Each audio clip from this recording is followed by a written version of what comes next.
Good morning, everyone. I'd like to call to order the Sacramento Area Sewer District meeting of September 24, 2025. We've done that part. Can you please call the roll, establish quorum? Yes, Madam Chair. Director Desmond? Dickinson? Hume? Here. Jennings? Kaplan? Here. Kennedy? Orozco? Here. Pluckybaum? Rathel? Here. Robles? Here. Rodriguez? Sander? Here. Cerna? Here. Suen? Villegas? Here. And Chair Kopinski-Costa. Present. You have a quorum with the members present, and let the record reflect that members Desmond, Dickinson, Jennings, Kennedy, Pluckybaum, Rodriguez, and Suen are not present at this meeting. Thank you. Director Rayful, you're over there. Would you please lead us in the pledge? I pledge allegiance to the flag of the United States of America and to the republic for which it stands, one nation, under God, indivisible, with liberty and justice for all.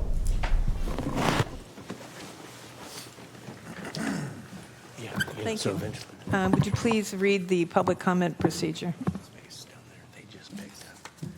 This meeting of the Sacramento Area Sewer District is live and recorded with closed captioning. It is cablecast on Metro Cable Channel 14, the Local Government Affairs channel on the Comcast and DirecTV UVerse cable systems. It is also live streamed at metro14live.saccounty.gov. Today's meeting replays Sunday, September 28th at 9 a.m. on Metro Cable Channel 14. Once posted, the recording of this meeting can be viewed on demand at youtube.com/MetroCable14. SAC Sewer board members are compensated $100 for their participation in board meetings. Compensation for Sacramento County supervisors and City of Sacramento and Citrus Heights council members is paid to the county and cities, respectively, to partially offset the cost of those governments. Compensation for other agencies is paid directly to the individual board members. Compensation for these legislative body meetings is verbally disclosed at each board meeting in accordance with California Government Code Section 54952.3. To make an in-person public comment, please complete a speaker request form and hand it to the clerk. The chairperson will call your name when it's your turn to make a comment. You may send written comment by email to boardclerk@saccounty.gov. Your comment will be routed to the board and filed in the record. This concludes your announcement. Thank you. Thank you. First item, please. First item is consent matters to be approved, items 1 through 3. Does anyone have any items they want to pull for discussion or separate vote? Are there any public comment on these items? We do not have any public comment. Move for motion? I would move the consent calendar. Second. It was moved by Hume and seconded by Robles. Thank you. You may vote.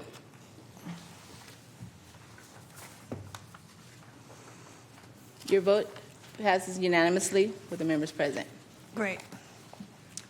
The next item, please. Item number 4 is comments from the public on issues not on the posted agenda. We do not have any speaker slips that we received, and we do not have any person Okay, on move along. line. The next item. Item number 5 is miscellaneous district engineer matters. Christoph Dobson. Good morning, Chair and board members. Just very quickly, we have our next meeting on October 8th.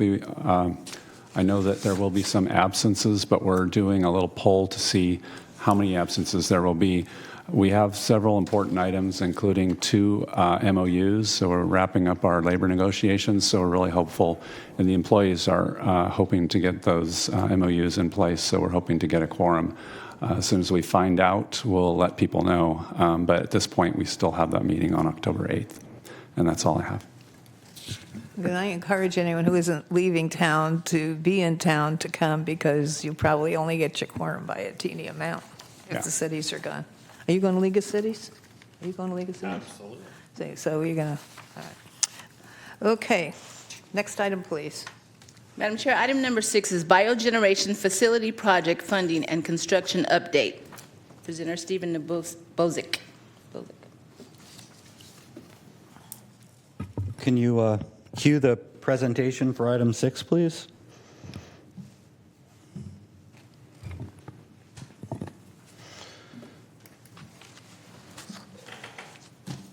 Good morning, Madam Chair, members of the board. I'm Steve Bozic, and today I'll be providing updates on our funding pursuit and construction progress for the Biogeneration Facility Project.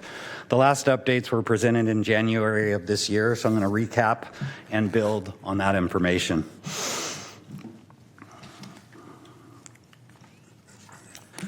I'll start with the project overview, then I'm going to provide an update on the Federal Inflation Reduction Act. We'll talk about the IRA opportunity status and current credit estimate. We'll also discuss the Self-Generation Incentive Program, which is a state funding opportunity we're actively engaged in that we didn't share with you earlier this year. And the construction update is going to include where we are in terms of unexpected subsurface conditions that were encountered at the site and resulted in the pile foundations. No actions are being requested of your board beyond receiving and filing the information I'm going to share today.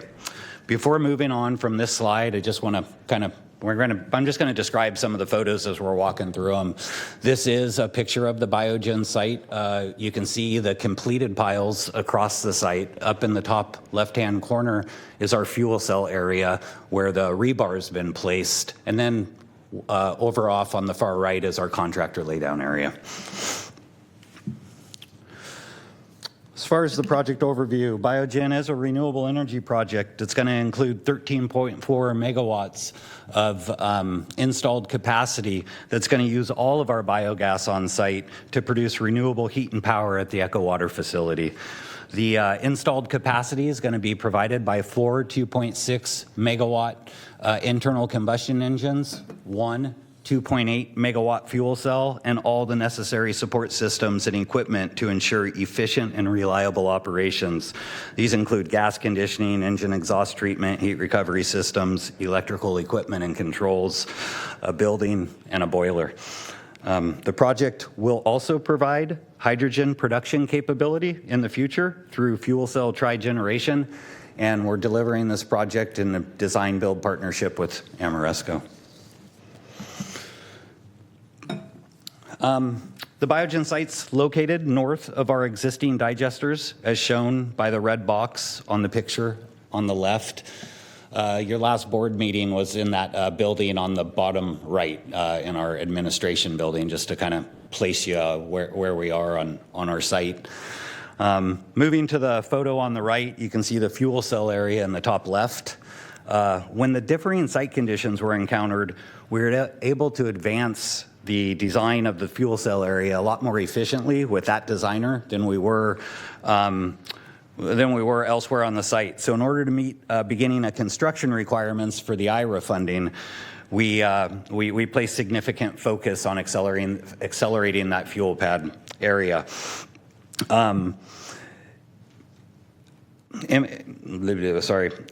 As we progress through the presentation, I'm going to reference fuel cell area and balance of plant area.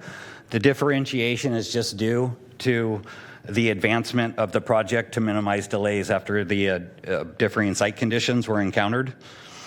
Infrastructure highlighted in the balance of plant area that's shown on the slide includes the engine building, which will house the engines, as well as the gas conditioning and boiler areas. There are numerous other support systems not shown that will be constructed in both the fuel cell and balance of plant areas.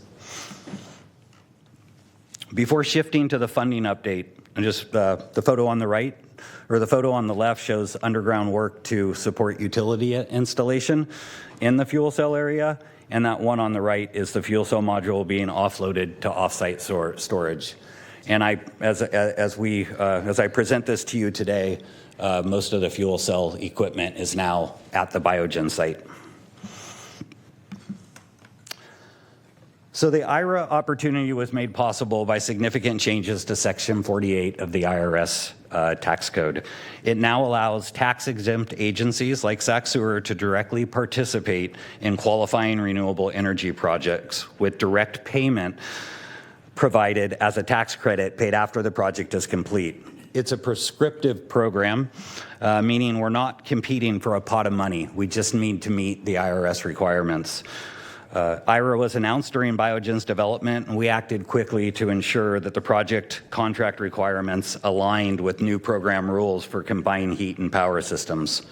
We are already doing the right projects, so alignment involves doing it the right way. By right way, I mean Biogen does meet the IRS definition of an eligible system. That's our combined heat and power system. And it meets that standard using eligible energy properties. That's our internal combustion engines and the fuel cell. The right project also means the ability to blend natural gas, which is going to improve operability and system resilience. IRS rules do not allow for natural gas blending for projects starting construction in 2025 or later. By doing it the right way, I mean hitting federal prevailing wage and apprenticeship requirements, domestic content requirements, and beginning construction in 2024. So Sac Sewer has met the beginning of construction milestone, which was a make or break deadline for receiving any tax credit. Our tax advisor has provided a favorable tax position in terms of project eligibility and start of construction. Now our team's focused to deliver the project in accordance with PWA and domestic content requirements to maximize the credit payout. Ameresco's contract includes these requirements with penalties and incentives based on performance. Right now, we're just monitoring progress. Currently, the prevailing wage and apprenticeship is tracking really well, and Ameresco is compiling domestic content information per the tax advisor's request. So this slide, it'll take me a minute to unpack it, but I'm going to pause at the end and make sure you guys don't have any questions. This table presents the IRA funding matrix and the expected range for each of the 4 possible payout scenarios. Total capital expenditures are estimated at approximately $150 million, and they include the design build, owner advisor, and tax advisor contracts, as well as the construction inspection and Sac Sewer staff time. So why the range? The payout is established on the eligible cost base, and our tax advisor indicates that the combined heat and power systems usually fall somewhere in the range of 70 to 85% eligible cost of the total capital expenditures for these types of projects, or the 105 to 128 million shown in yellow in the middle of the top row. So that's the kind of our high end and low end estimate for each of these scenarios that I will run through. The eligible cost base will change as the project develops and will be determined by the final cost segregation analysis at the end of construction. So we have a qualifying base project which was secured by beginning construction in 2024. So as you know, that's our first row there. We're on target for 6% of, at a minimum, we're on target for 6% of eligible costs. When you drop down to the next row, domestic content's only worth 2% if you don't meet the prevailing wage requirements. That would get us to an 8% credit if we were falling in that row. But the good news is we expect to meet the PWA requirements, and that places us down in the bottom 2 rows. If PWA is met, we receive a 5 times multiplier on that base credit, so we're up at 30% now. The missing or meeting of domestic content results in a 3% penalty or a 10% bonus.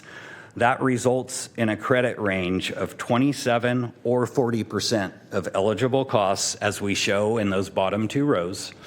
And the expected credit range that we've shared with your board of $28 to $51 million. When you go to the far right column, Ameresco pays Sac Sewer $2 million in liquidated damages unless the 40% credit is received, which would result in a $2 million IRA bonus for Ameresco. That's a mouthful. I'll pause and let you guys look at that slide and see if any questions before I move on to the other opportunity. Are there any questions?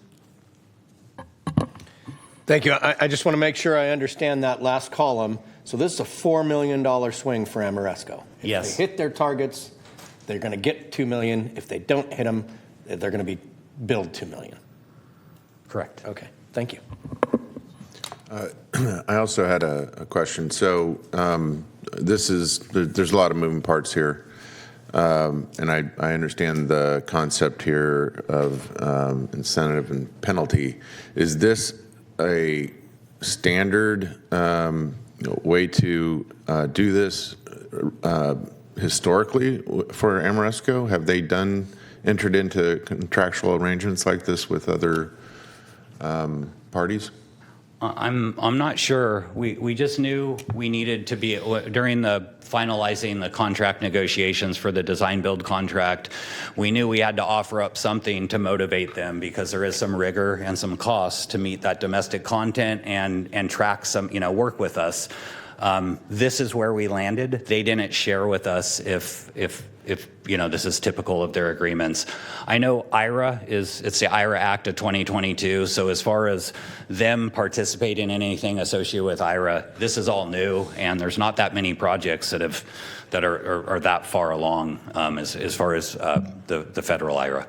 Is there speaking of that, is there anything in this structure that has been negotiated that adds or could add additional risk to us, to the district, based on just the blanket collection of uncertainty at the federal level? I do not think so. We've met we got our ticket to the game by meeting construction in 2024. I'm worried about the goalpost moving, to extend your metaphor. So the federal government has made some changes to IRA with the new administration. Those changes have been focused on wind and solar. The last change was July 4th of this year, and it changed certain things, but for wind and solar, a lot of what it changed was beginning a construction to forcing project end dates instead of beginning a construction dates. So even if that did apply to us, we would have been clear of that because we met beginning of construction already. But there's been no changes to put us at risk of what's shown in the matrix right now, or changes that we've heard spoken about at the federal level based on what our tax advisor has told us for combined heat and energy system projects. Okay. Has there been any discussion about additional language in the ultimate contract about those federal uncertainties, the what ifs? Not in our contract. That's something that Sac Sewer, I think if there was changes, would have to see if we could respond to those changes and if our project was still viable for this funding, if the federal government made changes. But really, it's the contract requirements require the domestic content and the prevailing wage and apprenticeship be met at the federal level. So we're basically shifting that risk on them. Correct. Okay. All right.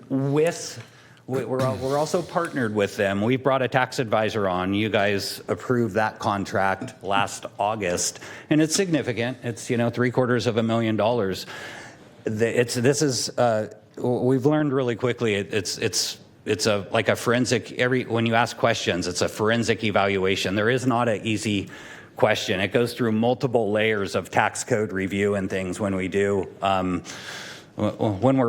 When we're being advised by Ernst Young, our tax advisor. So I guess we've partnered with them to make sure that and we've tried to reduce risk by making sure we have that tax advisor. They have tools we're using to track domestic content, to track the PWA. So we've tried to handle risk in that way. Very good. Thank you. Director Sander? Thank you, Madam Chair. Could you tell us a little more about the domestic content? Because that's really the only variable left us here. How is that calculated, and what does that look like? 100% of structural steel has to be domestic, and manufactured products have to be 40% domestic. In order to meet beginning of construction deadlines so we could enter into this funding with the project that we need to deliver, it had to be in 2024. And we're on a very accelerated pace. Ameresco, on the onset, has purchased, right when, last, I would say from March through summer of 24, did a lot of the equipment purchasing. They were aware of the IRA domestic content rules when they made those purchases. Now it just that we've met beginning of construction, that we feel we have a good handle on PWA, we actually have time with the tax advisor and Ameresco to start going through those packages and making the determinations of if Ameresco has succeeded in the domestic, in meeting with their purchasing, if they've succeeded in the domestic content requirement. It sounds like meeting the that. structural steel is not a question at this point. We would know.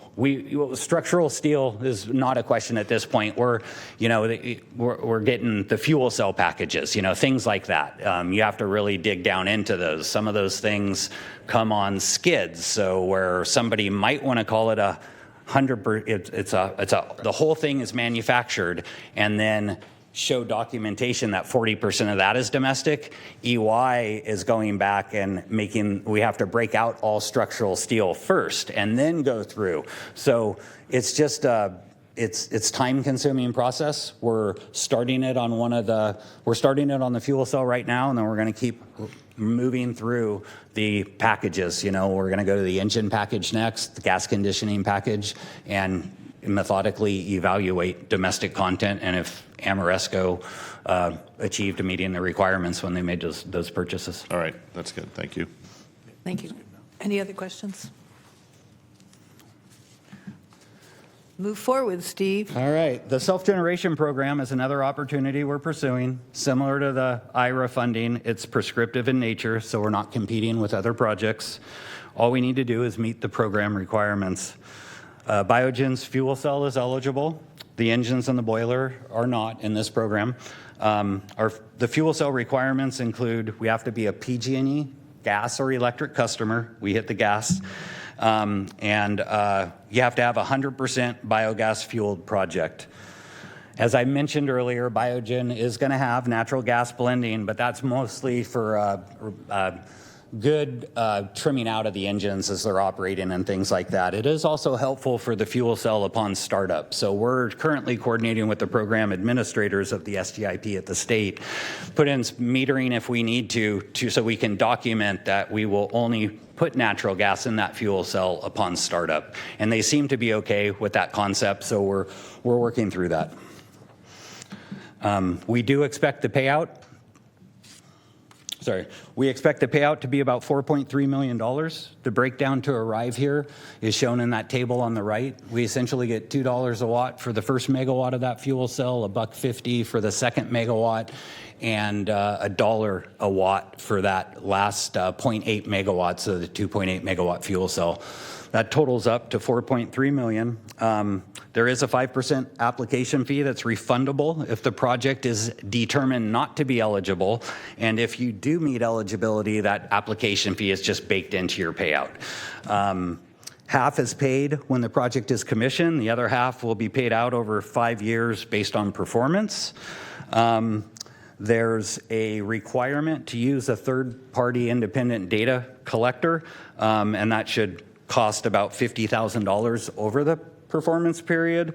All considered, we think the final payout's going to be on a little above $4 million for the SGIP funding.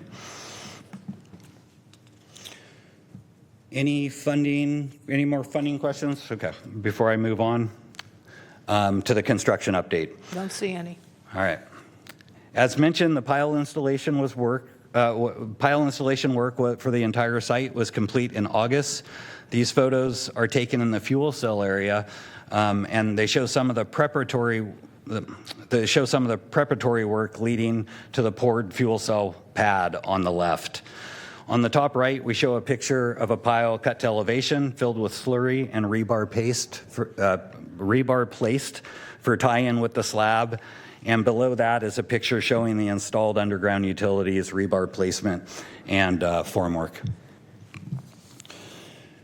As we shared in January, prior to beginning construction, liquefiable soils were encountered during Amoresco's subsurface exploration.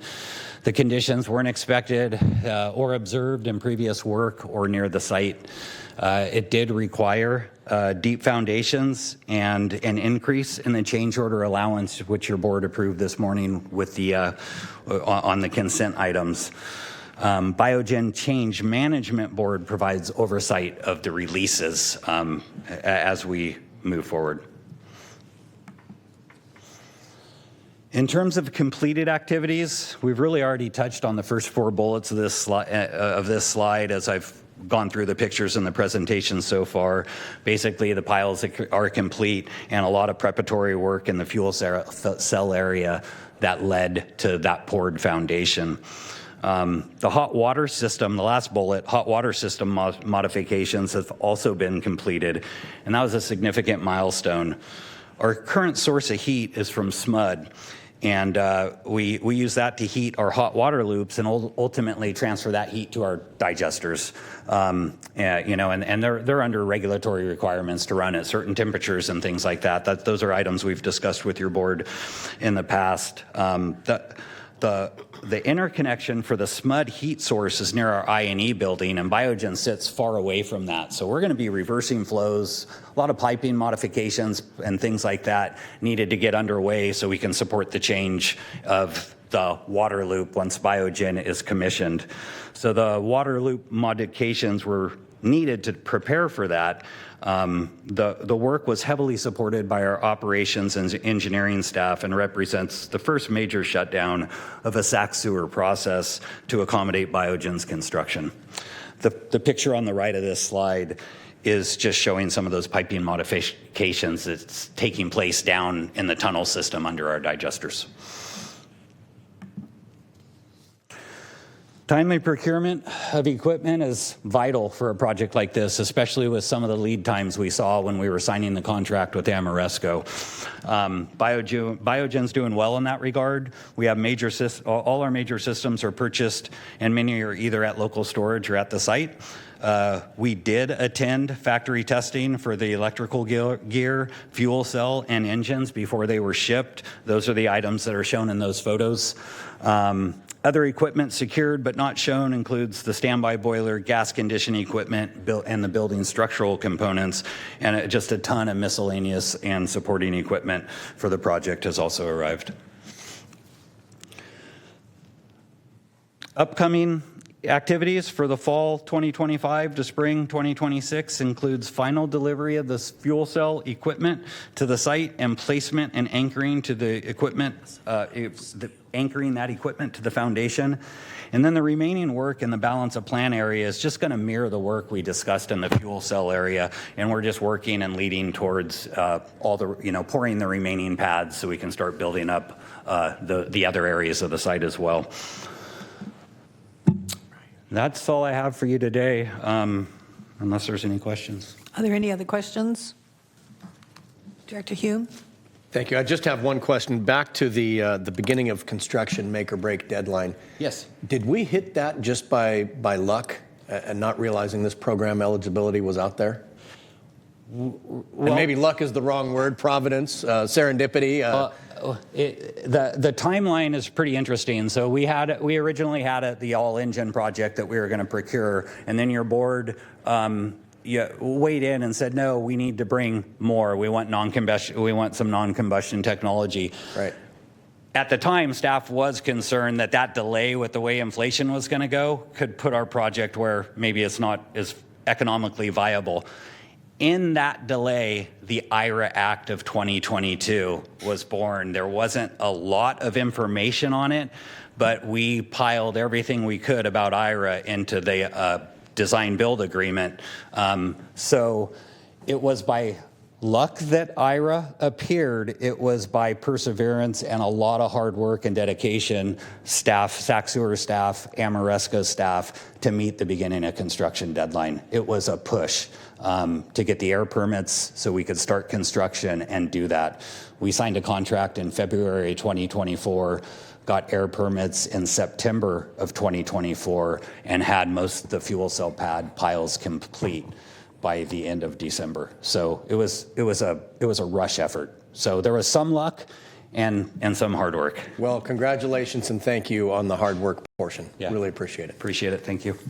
Any other questions? Just a quick one, if I could, Madam Chair. Please do. Thank you, Steve. In terms of the luck or serendipity, however it turned out to be, was the design method that the design build methodology, delivery method, was that factored in, or was that always the intent with this project, or did we switch delivery methods? When we saw, it is something, it was baked into our project. It is a decision we made before IRA, but there was a lot of thought put into it. And ultimately, and what we were weighing is design build, where you lose a little bit of control in a really important project where you're doing a lot of interconnections to some really important plant processes. So that's where we were a little bit tentative with it. But we also knew we're bringing in a completely new process that we've never operated before, and we wanted the assurance that we could have a long handoff. So with the design build delivery, we have Amoresco, after commissioning, they have a year prove out, and and our staff will be shadowing their staff. We're going to be learning a lot about it, how to operate, maintain, reviewing all the, a lot of the project documents and things like that. So that is why those were the two decision points we had. We leaned to design build, knowing we're a little bit at risk, giving a little bit of that control up, but we really wanted that long handoff at the end of the project. It's a little bit of a development agreement approach with residential. Okay, very good. Thank you, Steve. Vice Chair Cerna. Thank you, Madam Chair. Thanks, Steve, for the presentation. And again, I want to echo what my colleagues have already said about all the hard work, maybe even brain damage that has gone into this thus far. A technical question about the building itself. I think you had a diagram that showed, was it 3 or 4 buildings, structures? Yes. So the technology, especially that which is around what I think is still the critical path for this to work in some respects, which is the gas cleansing or the sulfur reduction that has to occur. Have the building interiors been planned in terms of volume or square footage for maybe future equipment pads or future equipment needs? Because to me, it seems like that's probably the most, that technology in particular probably has the most likelihood of changing over time. So has there been any thought about, kind of from an architectural standpoint or engineering standpoint, about space needs relative to new technologies that might come along?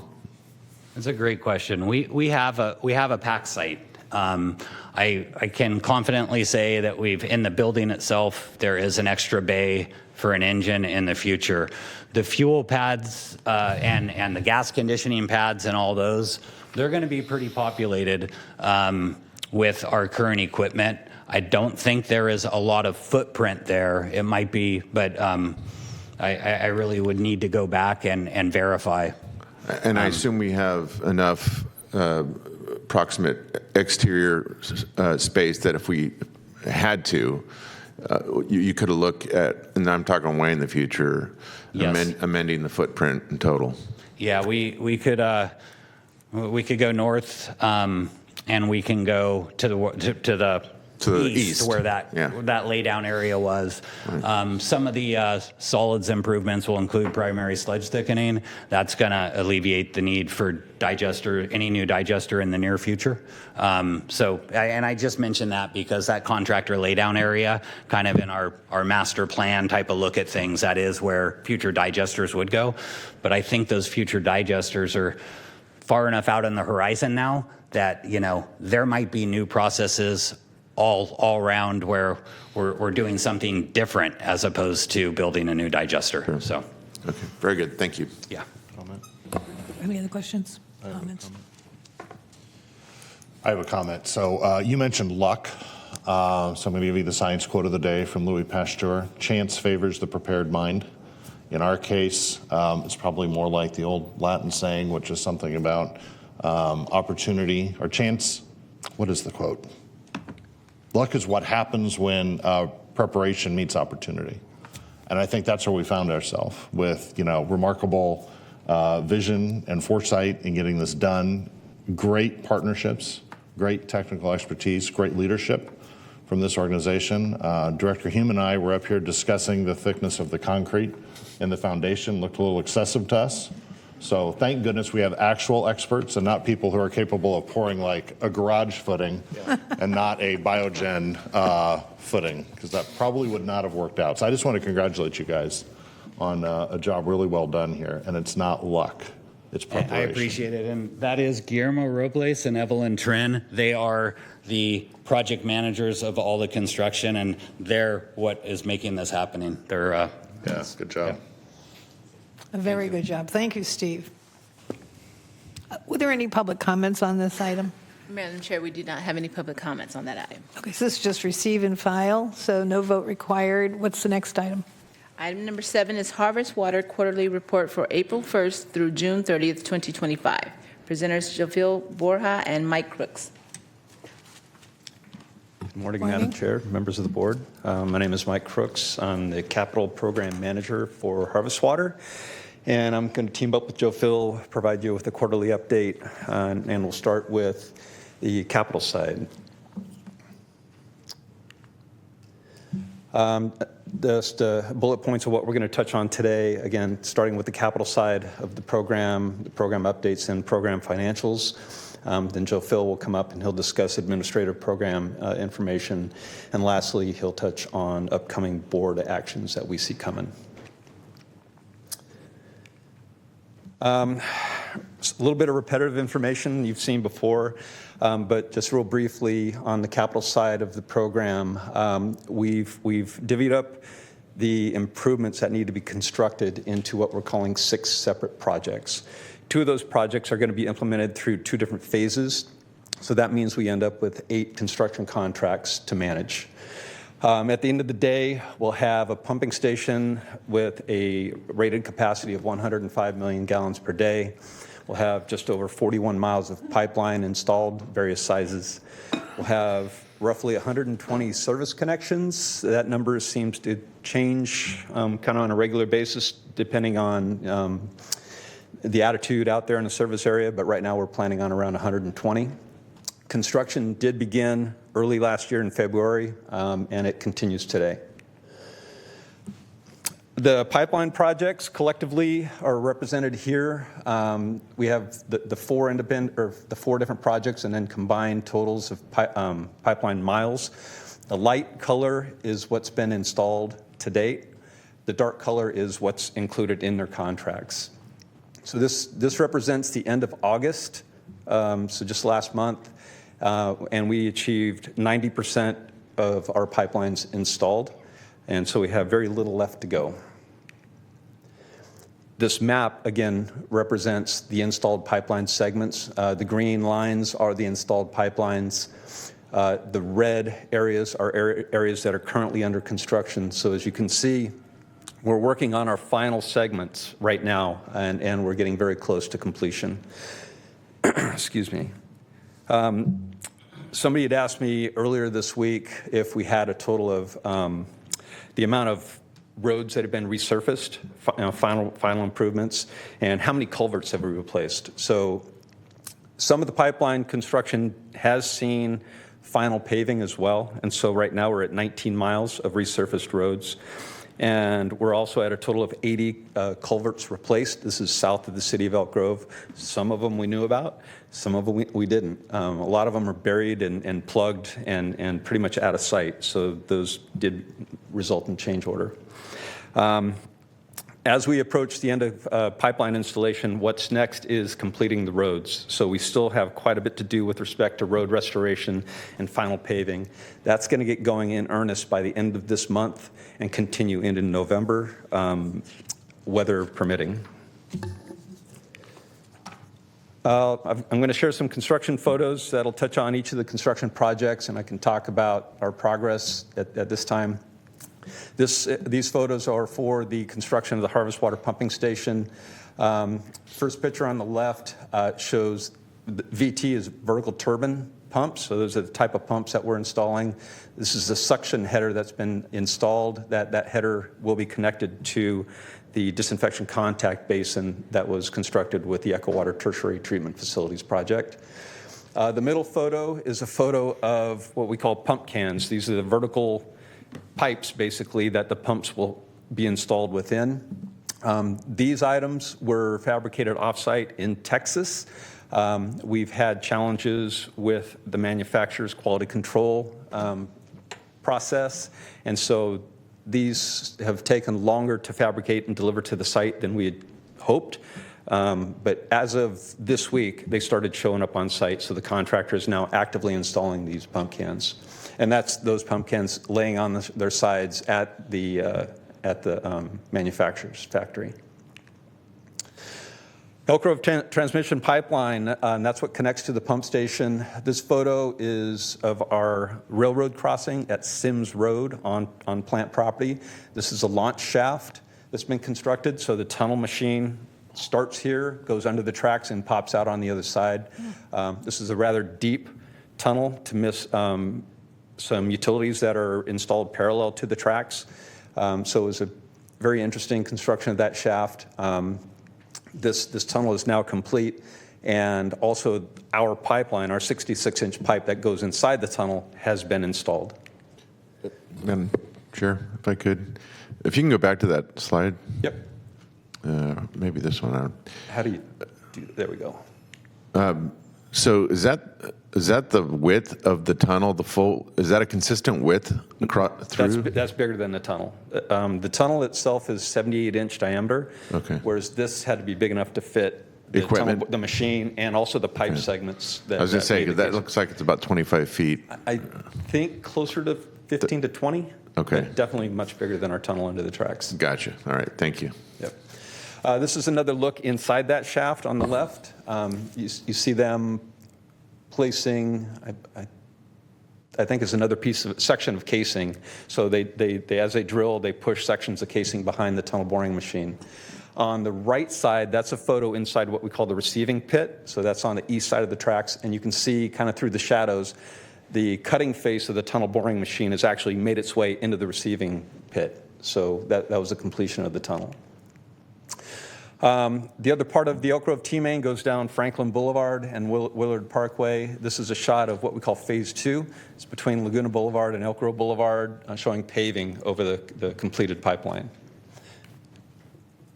This is another shot from that same project, but at the south end, the very south end of the project, which is Willard Parkway. At this point, there's another tunnel that goes back underneath the railroad tracks to the west side. So that's all in place and all complete. Franklin Eschinger, that's south of the city of Elk Grove, and this shot shows the road restoration process for that particular project. It's referred to as full depth reclamation. It's a process that we've implemented more than we thought we would on this project to address some of the roads in South County. I'm sorry? Shocking? Shocking. Yeah. So this one, we plan to use this process on this particular project, and what it involves is this big machine. It basically pulverizes all the material in place, the old asphalt, any road base if there is any, and then dirt underneath it. Sorry. When you're done there, we have some other roads to do. Dirt. What's wrong? That's a county reaction, sorry. So as they do that, they mix in cement and water, and so they create basically a firm base upon which we apply the final paving. So it's very cost effective if you have the majority of the road in very bad shape. Same project, but this photo just shows what every project has to do after they install the main in the road. There's a lot of work on what we call appurtenances, the blow-offs, the air valves, the connections to the turnouts. So there's a lot of work that happens after the pipeline's actually installed in the pipeline, or in the roadway. Central South Pipelines project. This shows large diameter pipe, steel pipe being constructed in Carroll Road. This particular stretch we were concerned about leading up to it. There's a number of dairies along this road, as well as residences. It's also a path for Elk Grove school buses to go. And so we were very concerned about our impacts to all of that, to the dairies hauling their milk to market, for the school kids getting through on buses, for the residents being able to pass through. This stretch is completed, and we successfully managed all of those concerns with a lot of hard work from our public outreach folks. Another thing that we've been dealing with ever since we started construction is coordinating with all of the ag activities out there. There's more than you think if you don't travel in that area for too frequently. So again, a lot of routine communication and coordination with the property owners, understanding what they have coming in the coming weeks and months. Right now, we're working very diligently to make sure a very popular pumpkin patch out there in the Point Pleasant area does not get impacted by us. Lastly, the On-Farm Connections Project, Phase 1 has started construction. They've just done a lot of prep work right now. They've had to install environmental fencing that's required, has to be up by September 15 if they want to work in those areas during the wet season. So they've successfully done that, and they'll start actually on the underground work and some of the mechanical work in the coming weeks. A new element that we've not talked about a whole lot, it is something that was included in the grower agreements, and that is the connection of our system to their existing irrigation systems. That gap is going to be filled by improvements that the farmers or the growers are going to install themselves. Either they'll self-perform or they'll hire it out to contractors. But our program has committed to reimburse them those costs to make sure they can connect to us and use our water. So that's the need. This needs to happen for them to actually use our water. The approach that we're going to use in terms of reimbursement, establishing reimbursement limits, there's an existing program that's being implemented by the National Resource Conservation Service. It's referred to as EQIP. That's Environmental Quality,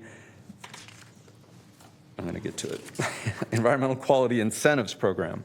It's been going on for a while. It's a program that offers grants to agricultural operations to promote and incentivize improvements that result in conservation or sustainability. And so it's a system that's already set up. Their pricing structure that they use, it reflects reality, what we should expect to pay for these types of improvements. And so we're basically going to utilize that structure to basically inform what our max reimbursement rates would be based on what the installed improvements need to be. We've estimated that this will cost the program roughly $14 million. Council has opined that the growers will need to pay prevailing wage because money is coming from a public source, and so our reimbursement will be based on that. We have approached and reached out to the Department of Industrial Regulations to confirm that that is the case. If they happen to come back and say, no, you don't need to, then we'll adjust and modify our approach going forward. Financials, this is our cost, our expenditure and projection bar chart. The red dashed line represents the report that was presented to you through this item today. It's the second quarter of the year. Beyond that line, the shaded out bars represent what we're projecting in terms of cost for the rest of the capital program. I'd like to mention today, we are actually modifying what we've been carrying as our budget for the capital program. We've been carrying roughly $501 million for capital delivery based on where we're at, what we know about our construction contracts, what we know about our consultant contracts, and how things have been going in terms of spending. We're reducing that roughly by $24 million. So we're now looking at a budget figure of $477 million moving forward. These charts just represent what we spent to date. On the left, it's construction costs only. So looking at a budget of $316 million, we've spent roughly 53%. Program total, which represents capital and administrative side, we've spent roughly $39 million of the total budget of $597. And that's it. Oh, wait, one more slide. I wanted to basically show a snapshot of where we are with respect to change orders. You guys hopefully are receiving monthly change order reports from me, but this reflects where we're at with all of the active construction contracts. Right now we have 7 of 8 that are active. The last one is phase 2 of on-farm connections, and we're holding at 3.1%. That will not be the final figure. Our target is 5%, so we're going to try and hold that. That is the end of my. So if you have any questions, I can take them now, or I can hand over to Joe Phil, and he can do his thing. Director Hume. Well, I'm not sure if I should wait until Joe Phil's done or go ahead and make some comments now. Either way would be fine. Okay, so the first thing is, after seeing that picture of the road reconstruction, my colleague, Mr. Desmond, would like to volunteer to have some harvest water contracts out in District 3. Yeah, there is a slight silver lining. But the other thing, I'll start with one that I'm sure you're aware of, but I've been getting a lot of complaints about some sinkage around the valve covers. Are we aware of this issue? And it's happening at, I believe these are at the on-site connection locations? I've not heard about that. Okay. So I have heard of some potential trench settlement on Franklin Boulevard. We're keeping an eye on that. Yep. It would be a warranty item that the contractors would have to address. Okay. I've not heard about the valve boxes.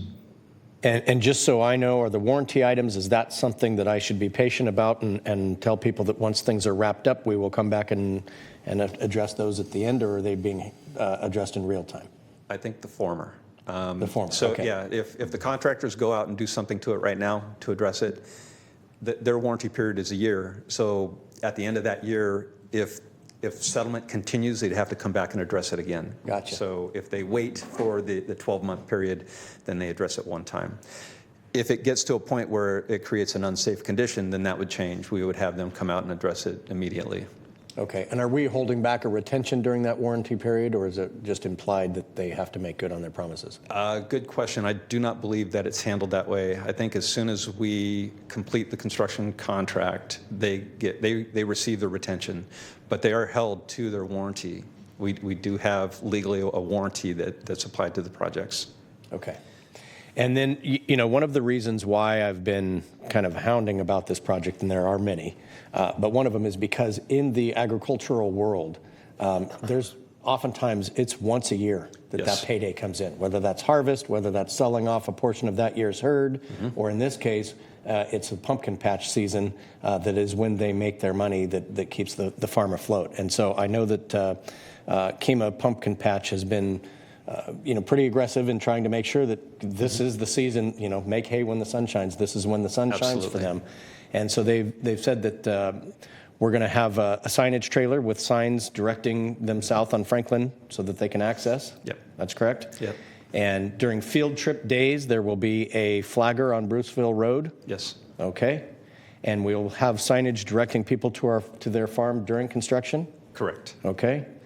And the field trips, they're being contacted when the field trips will happen so that we'll know when that, okay, great. So I just appreciate, and I just want to iterate again like I did during Stephen's presentation. I appreciate the hard work that staff is doing. One, to realize the project. Two, to work with the folks out there and make sure that there are better roads at the end of this. But then the third thing, and this is the intangible, is just recognizing how sensitive an issue it is and how tight-knit this community is, that if we are not making friends, You know, you catch more flies with honey than you do with vinegar. If we're not making friends, that ripples, and it will be harder to realize the full benefit of this project by having those contracts signed. So it's all this sort of feedback loop that we need to be kind of making sure we're being a good players throughout the whole way. And I'm not saying we're not. I always want to have that front of mind. I have great appreciation for those comments. Right. So living with this for the last year and a half, we've experienced a lot of that. And communications with Mrs. Kima, we fully understand that this is their one moment in the year. You know, this is all their hard work for the year. This is what it comes to.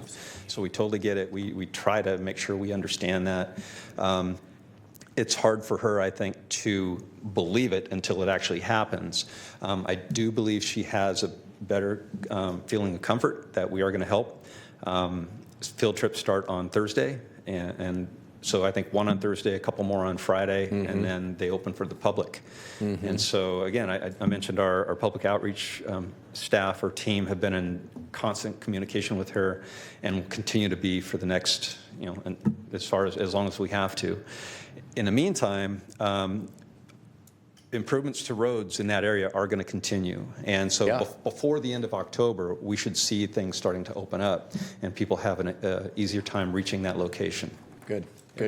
And I appreciate everything that's happening at the staff level here and within, sort of the organization.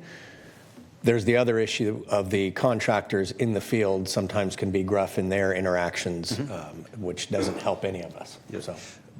If I may, I mentioned Carroll Road and the concerns with the dairy farms and the school buses, and the same contractor who's now working closer to Kima's property. They were on that stretch of road, and they were fantastic. Good. And we received actually a lot of praise from the residents out there on how they were helping and how they were managing the project. So I feel good. Good. Bring them donuts and pizza. It goes a long way. Absolutely. All right, thank you. Thank you. Any other questions so far? Okay.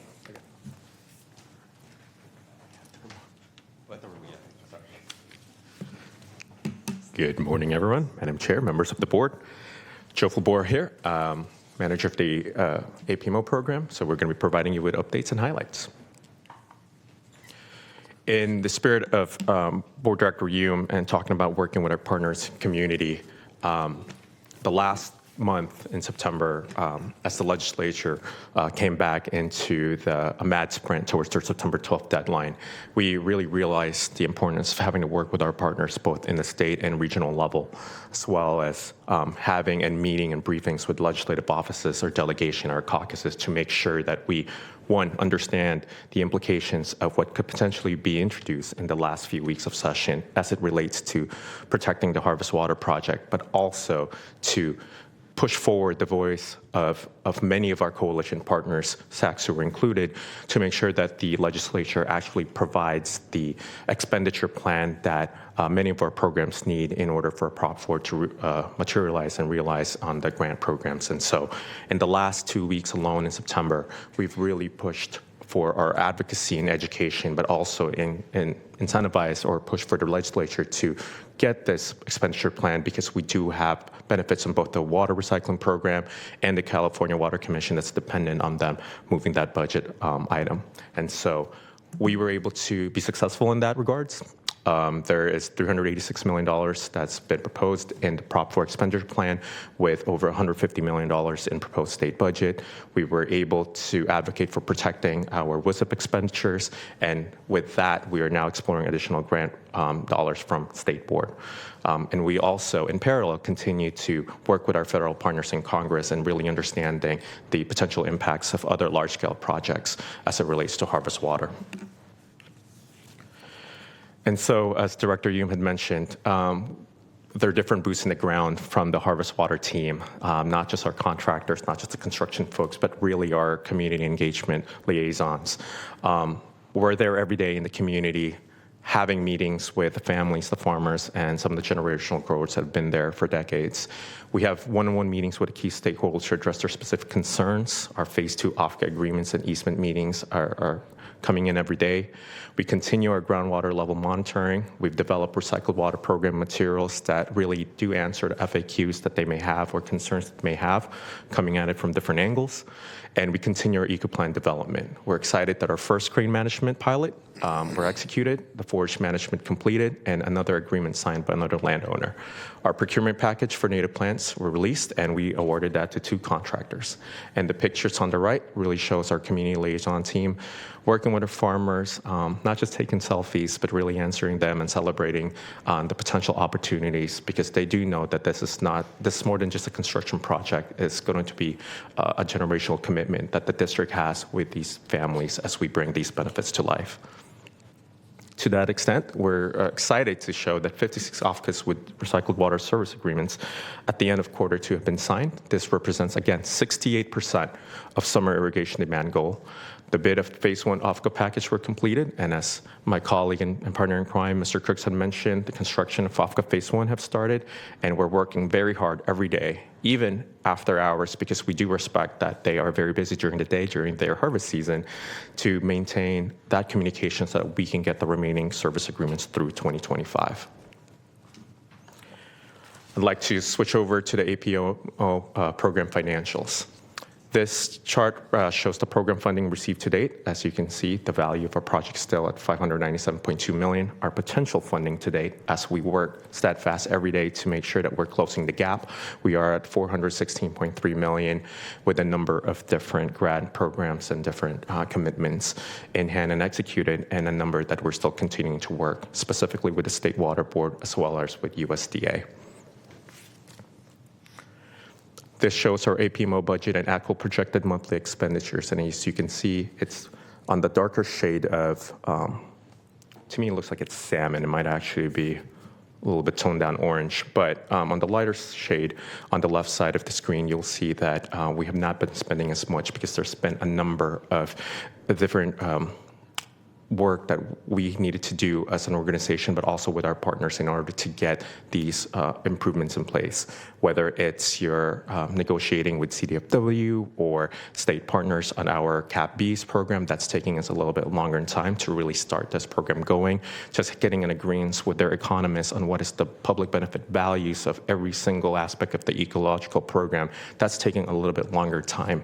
We are the first agency in the state to actually have these contracts negotiated with state. And so other larger water projects, dams up north, regional water storage down south, they're actually looking at us as the example of negotiating these types of benefits that we've had to work very strongly with CDFW and with the state governor's office. And so that's taking us a little bit of longer time. However, we are going to be anticipated that more and more expenditures will be coming in from the eco plan. And from the last board meeting that we had at Echo Water, your board actually approved our eco plan master services agreement. And so you'll be actually seeing some of the fruits of that labor materialize. Now, this is the program budget and anticipated funding. As you can see on the chart below, our chart on the left, we're still keeping it at $597.2 million. And again, another snapshot of where the potential funding pots are coming from.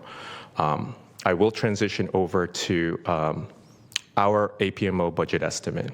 And as we've developed this program in the last few years, we've come to understand that there were other factors that were out of our control that really impacted our ability to look long term. We are proposing a change, or not exactly a change, but we wanted to make sure that you are aware that our APMO budget expenditures are looking to grow. A $24 million adjustment to the APMO budget from 2022 is a reflection of all of the cost increases and inflation that's materializing in the field that's greater than CPI since 2022.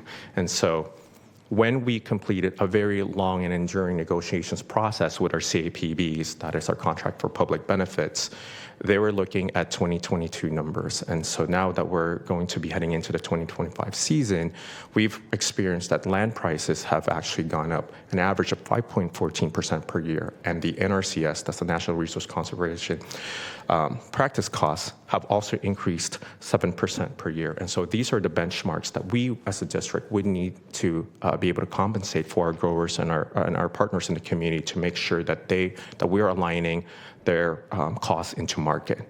And so we had to revise our understanding of our required NRCS practices for crane habitat. That's one of our larger cost controls programs. The pictures on the right are diagrams of what you would eventually be seeing in the field when we're looking to improve crane roosting habitats. And so berms in the, right next to their silage, fencing to prevent their cows that are grazing to our riparian features. These are all ecological benefits that we're contractually obligated to provide for the state. And these are all practices that we would have to compensate and provide for in order to have the eco plan be successful. But these types of practices do have a benchmark of cost. These are federal costs that we're benchmarking with, and those costs have also gone up. And so we've had to reflect and change that into our budget. But we are keeping in mind that even though there's many conservation estimation practices, that there's a number of cost control mechanisms that we have when it comes to not just real estate or practices, but also reviewing, auditing, and making sure that we're appropriately budgeting for these types of practices. Our potential APMO budget increase can be offset by savings in design and construction costs, as Mr. Crooks had previously mentioned before, and our teams dedicate, again, every day to make sure that we apply for state and federal grants. The good caveat in ensuring that these ecological benefits materialize is that when we get more ecological points, it opens up other opportunities for us to apply for grants. For example, we're applying for Wildlife Conservation Board grants that otherwise the district may not have, looked into prior. And so while these are all parts of our meeting our Cap B, we're also looking at it as an opportunity for us to unlock more funds for the district to, again, help offset that cost and close that gap. Our total program budget still remains at $597.2 million.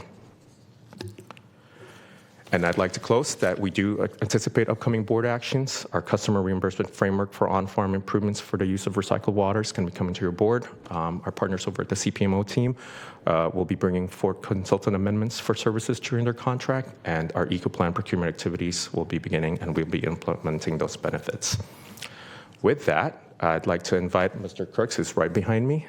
We're happy to answer any questions, hear your feedback, thoughts, and concerns, and thank you again for your support of this project. Are there any questions?